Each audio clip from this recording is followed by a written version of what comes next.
Joining me now from Melbourne, Australia is Brett Bryan. He's a professor of global change, environment and society at Deakin University. So Professor, let's begin with the Yellow River. How healthy or clean is it today compared to a decade or even 2 decades ago?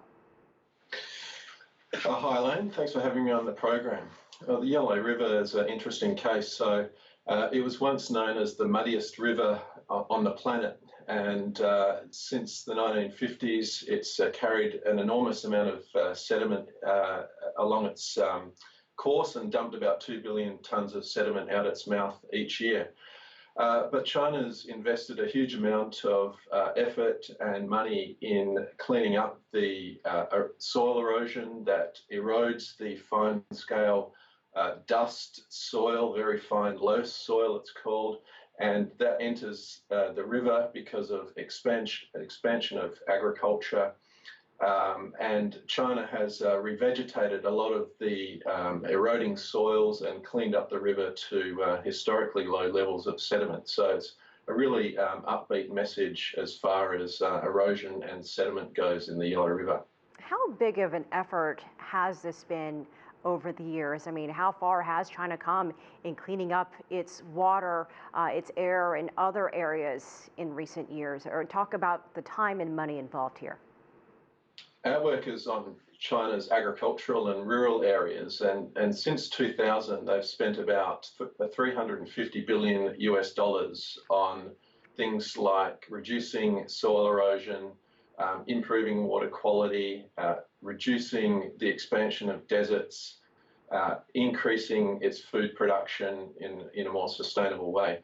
That has involved over 500 million people in various ways, from helping plant trees to switching jobs from forestry to forest managers, to training and how to farm better and more sustainably.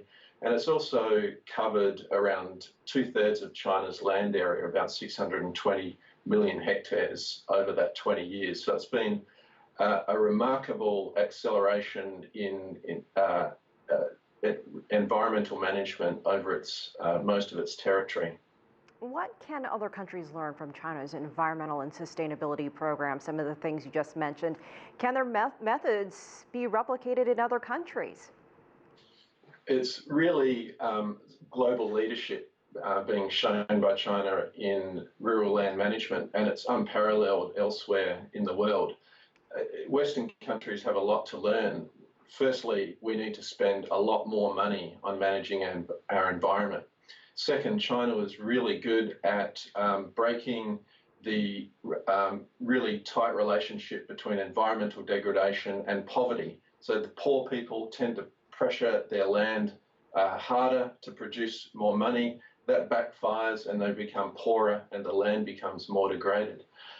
China addressed multiple things at the same time. So if you plant more trees on agricultural land to stop erosion, you don't produce enough food. But then they had parallel agricultural programs to improve their food production.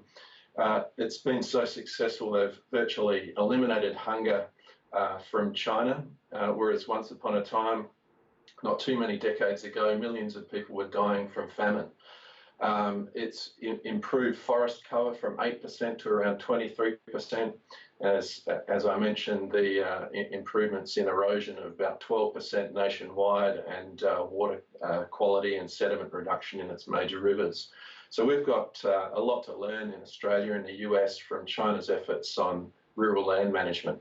All right, Professor Brett Bryan in Melbourne, Australia, thank you so much for joining us.